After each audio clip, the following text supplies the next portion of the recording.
আমি জানি হকের আওয়াজ দিতে গেলে হামলা, মামলা, জেল, জরিমানা, রিমান্ড এগুলো আসবে।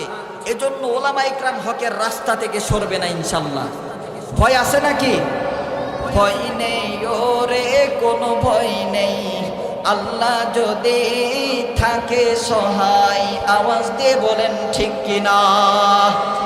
ভয় নেই ওরে, কোনো ভয় নেই, আল্লাহ যদি থাকে সহায়। দুর্গম গিরিপথ পাড়ি দিয়ে যাই, ভয় নেই ওরে, কোনো ভয় নেই, আল্লাহ যদি থাকে সহায়। জোরে বলেন ঠিক কিনা?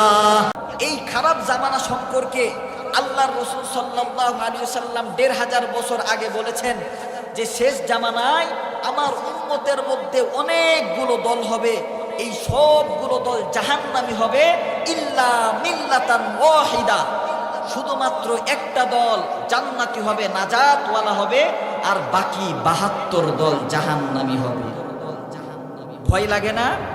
এই যে দলগুলো হবে, এই সবগুলো দল মুসলমানদের ভিতরেই হবে, শুধুমাত্র একটা দল জান্নাতি হবে আর বাকি ৭২ দল জাহান্নামী হবে। তো আমার তো মনে হয় এখন আমরা ওই সময়টাই অতিবাহিত করছি যেই সময়ে অনেকগুলো দল হওয়ার কথা নবীজি সাল্লাল্লাহু আলাইহি ওয়াসাল্লাম সাহাবা ইকরামকে বলেছিলেন। এমন কি বলেছিলেন, এই সবগুলো দল নিজেদেরকে মুসলমান দাবি করবে, নিজেদেরকে হক দাবি করবে, অথচ নিজ দিয়ে ভেজাল সাপ্লাই দিবে। এতগুলো দল হবে, সবাই নিজেদেরকে হক দাবি করবে, সবাই নিজেদেরকে মুসলমান দাবি করবে, অথচ নিজ দিয়ে ভেজাল সাপ্লাই দিবে।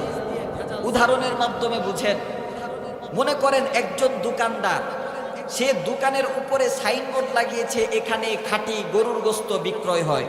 একটু বুঝেন, দোকানদার দোকানের উপরে সাইনবোর্ড লাগিয়েছে এখানে খাঁটি গরুর গোশত বিক্রয় হয়, অথচ সে মানুষকে দেবার সময় সে গরুর গোশতর সাথে শিয়ালের গোশত মিক্স করে সাপ্লাই দেয়। আওয়াজ দেন, এমন শ্রেণীর মানুষ আমাদের দেশের মধ্যে আছে কি নাই? আছে কি নাই? জোর আওয়াজ দিয়ে বলেন, আছে কি নাই?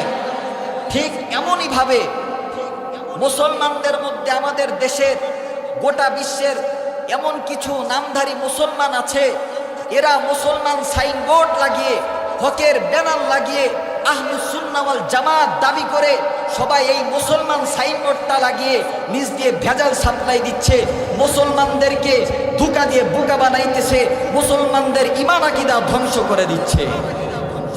এমন দল আছে কি নাই? তো এই সমস্ত অন্যায় অপরাধের বিরুদ্ধে আমাদের মুসলমানদের আন্দোলন হবে ইনশাআল্লাহ। ভয় আছে নাকি?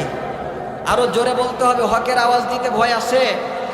আমি জানি হকের আওয়াজ দিতে গেলে হামলা, মামলা, জেল, জরিমানা, রিমান্ড এগুলো আসবে।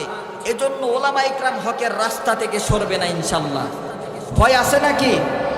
ভয় নেই ওরে, কোনো ভয় নেই, আল্লাহ যদি থাকে সহায়। আওয়াজ দিয়ে বলেন ঠিক কিনা? ভয় নেই ওরে, কোনো ভয় নেই, আল্লাহ যদি থাকে সহায়। দুর্গম গিরিপথ পাড়ি দিয়ে যাই, ভয় নেই ওরে, কোনো ভয় নেই, আল্লাহ যদি থাকে সহায়। জোরে বলেন ঠিক কিনা?